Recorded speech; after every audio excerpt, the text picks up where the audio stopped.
I've never seen a better basketball player than Michael Jordan. And I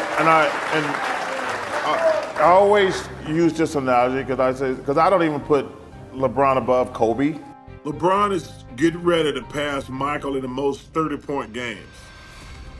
To not have passed Michael in 30-point games, and he's played, I think he's on year 20, right? He's still behind Michael, and he's played 7 years longer. LeBron's a nice guy. Nobody ever said that about Michael and Kobe. Yeah. No, and they're like, yo, man, these dudes out here trying to kill people. Here's something that'll blow your mind. Michael Jordan's entire career before winning championships, 6 full years, he only had 4 games shooting under 35%. LeBron? He matched that number in just 1 playoff series against Boston. That one right there made you the greatest player of all time. I'm gonna take myself against anybody that's ever played this game. No, he gotta call me like 2-3 or Bron. Okay. Or, GOAT if he want to. The GOAT, respectfully, LeBron James. G-O-A-T. What are you talking about? Something? Look, I know you're tired of the endless GOAT debate. The rings, the MVPs, the scoring titles, we've heard it all before. But what if I told you the real story isn't in those headlines? Today, we're exposing 3 hidden truths about LeBron's career that his biggest fans don't want you to see. And trust me, after watching this, you'll understand why Jordan versus LeBron was never actually a debate. That Boston series I mentioned, it's just the beginning. What comes next will change everything you thought you knew about basketball's greatest player. The forgotten truth. Let's talk about something everyone gets wrong about Jordan and LeBron, their early years. You see, basketball fans love to say Jordan couldn't win at first either. But hold up. There's a massive difference between not winning and not showing up. Check this out. Before his first ring, Jordan never shot below 40% in a playoff series. Never. Meanwhile, LeBron? In the 2008 playoffs against Boston, he shot 32% through the first 6 games. We're talking about the self-proclaimed chosen one missing 2 out of every 3 shots. But it gets better. When Jordan lost in the playoffs early in his career, he was putting up video game numbers against all-time great teams. In 1986, he dropped 63 points on one of the greatest Celtics teams ever built. In '89, he averaged 45 points against the Pistons' bad boys. You know, the team that invented the Jordan rules just to slow him down. Now, here's where it gets interesting. Let's look at what actually happens when the pressure's highest, elimination games. Before winning his first championship, Jordan averaged 39 points in games where his team faced elimination. LeBron in the same situation, 27 points. And in 2010, with Cleveland's season on the line, he put up a whopping 15 points against Boston. Think about that. The same LeBron who had Dwyane Wade and Chris Bosh waiting for him in Miami. He basically gave up when his team needed him most. But here's the revelation that'll really mess with your head. In Jordan's entire pre-championship career, he never, and I mean never, had consecutive playoff games shooting under 40%. LeBron, he did it 4 times in one series. The same series, against Dallas, in the NBA Finals, as the favorite. This isn't just about stats. This is about showing up when it matters. The numbers don't lie time for the cold, hard truth, numbers that completely shatter the GOAT debate. We're diving into something called game score, basketball's ultimate measuring stick that tells us exactly how much impact a player had in each game. And these aren't just random stats, they're the wake-up call LeBron fans need. Picture this. Jordan's entire pre-championship career had just one truly bad playoff game. One, his lowest game score, 12.9 against the notorious bad boy Pistons, a team so desperate to stop him they invented the Jordan rules. That was his floor, his absolute worst. Every other playoff game, pure dominance. Now brace yourself for LeBron's reality. He didn't just have one game below that mark, not 2, not even 5. He racked up 9 playoff games worse than Jordan's worst performance. In fact, during one Boston series, LeBron did something that seemed impossible. He scored negative points in the game score system, something Jordan never did in 1,251 career games. That's right, in his entire career. The story gets even more damaging when we zoom out. Before winning their first rings, Jordan dominated with game scores above 20 in 80% of his playoff appearances. Think about that, 8 out of every 10 playoff games, he was playing at an elite level. LeBron? He barely managed to hit that mark in 58% of his games. And in the infamous 2011 finals, with 2 All-Stars by his side, he couldn't even reach that benchmark once in the final 4 games. The supposed king was playing more like a court jester. But here's the knockout punch: elimination games. When everything was on the line, Jordan averaged a superstar-level game score of 28.3. Meanwhile, LeBron put up 19.6, numbers you'd expect from a solid role player, not someone gunning for GOAT status. We're talking about the difference between a lion and a house cat when the pressure's highest. These aren't cherry-picked stats either. The pattern shows up everywhere. Field goal percentage? Jordan shot over 45% in playoff games before his first ring. LeBron? He had entire series shooting under 35%. True shooting percentage? Jordan never dipped below 52% in a playoff series. LeBron had multiple series in the 40s. Win shares? Jordan averaged 0.214 per 48 minutes in the playoffs before his first championship. LeBron? A measly 0.156. And if you really want to talk about consistency, consider this. Jordan never had back-to-back playoff games shooting under 40% before winning his first ring. Never. Meanwhile, LeBron managed to do exactly that in the 2011 finals. Not once, not twice, but 4 games in a row. 4 consecutive games in the NBA Finals, with 2 other superstars on his team. The championship mindset. The difference between Jordan and LeBron goes deeper than just numbers. It's about that killer instinct, something you can't measure, but everyone who watched basketball in the 90s remembers about Jordan. That look in his eyes when the fourth quarter started wasn't just intensity, it was pure predator mode.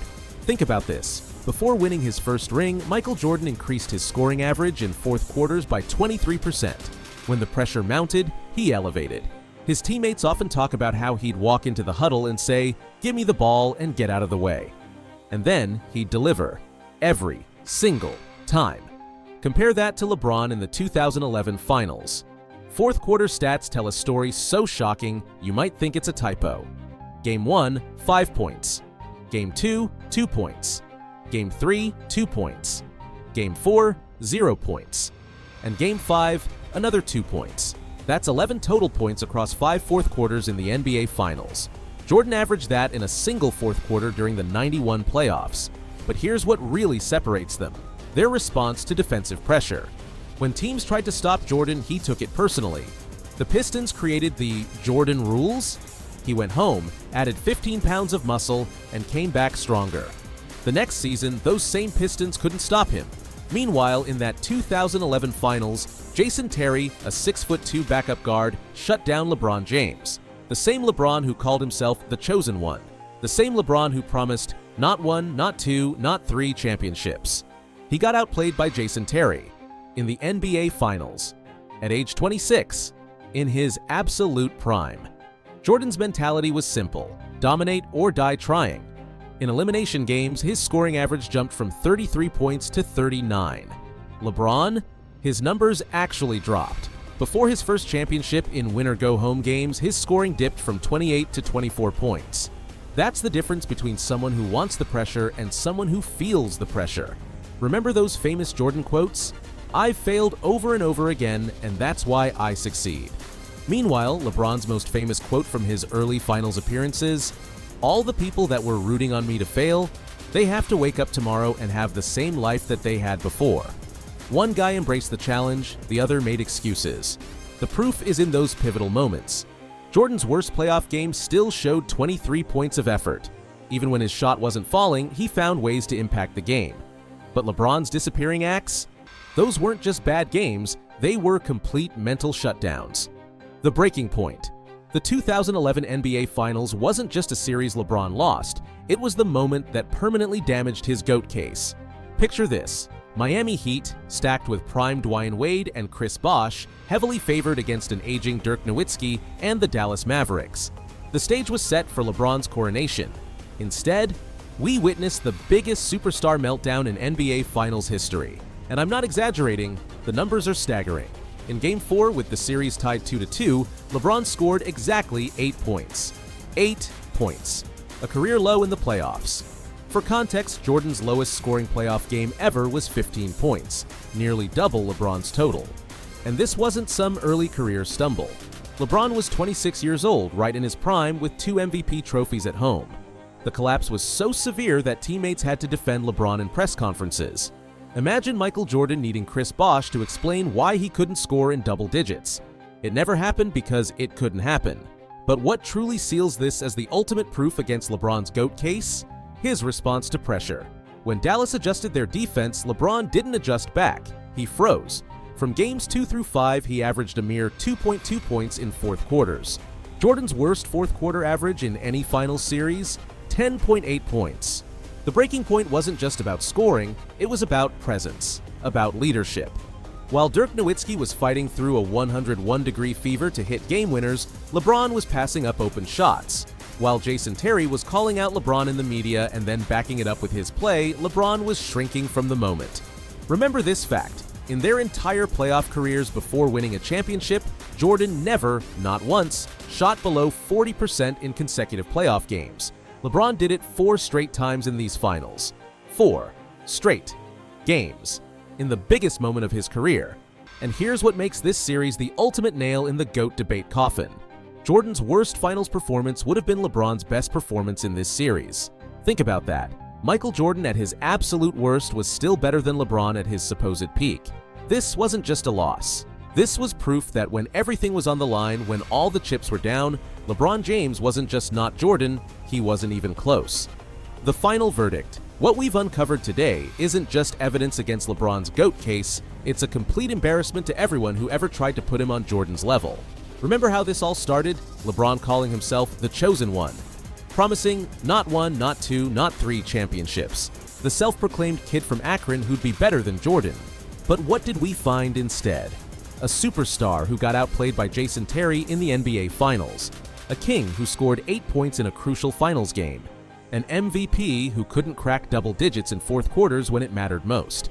This isn't just falling short, it's flat out embarrassing. The numbers are brutal. 9 playoff games worse than Jordan's worst game ever. 4 straight finals games shooting under 40%. Negative game scores in crucial moments. Each stat more embarrassing than the last. Some LeBron defenders say, but he made more finals. Really? Jordan faced 38 50-win teams in the playoffs. LeBron, just 21st. Jordan's path was through the war zone of the Eastern Conference. LeBron's path? Well, let's just say there's a reason he dominated a weaker era. Here's the ultimate embarrassment. In year 20, LeBron's about to pass Jordan in total 30-point games, after playing 7 more seasons. That's like bragging about winning a marathon when you had a 7-mile head start and barely finished first. The GOAT debate ends here. Not because LeBron isn't great, he clearly is, but because putting him next to Jordan isn't just wrong, it's embarrassing. If you're as shocked by these revelations as most basketball fans will be, smash that like button. Drop a comment telling me the most embarrassing LeBron stat you learned today. I bet it's one even his biggest fans can't defend. And if you love seeing popular narratives get completely destroyed by cold hard facts, hit subscribe and the notification bell. We're just getting started exposing the truth about NBA legends. Until next time, remember, real GOATs don't need excuses. They just deliver.